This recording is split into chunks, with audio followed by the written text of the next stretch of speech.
Adakah korang selalu order minuman ini dekat mamak? Nescafe. Bagi kopi lover macam saya, jom kita cuba rasa dia macam mana.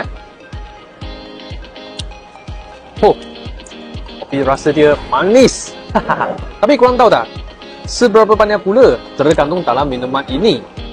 Okay, kita test Nescafe. Wah, 16.2% dalam 100 ml. Nescafe ini agak 300 ml, jadi 48.6 gram gula dalam Nescafe ini.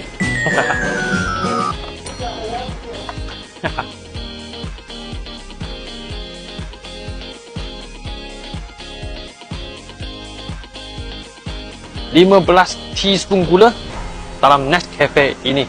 Bagi kopi lover, fikir betul-betul lah.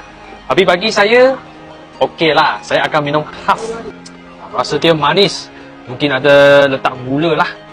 Lain kali, jika korang nak minum, okey, Nescafe kosong ais.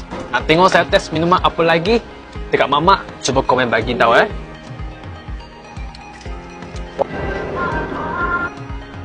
Ui, masih rakam lagi ya? Saya ada minum saya tak ada buang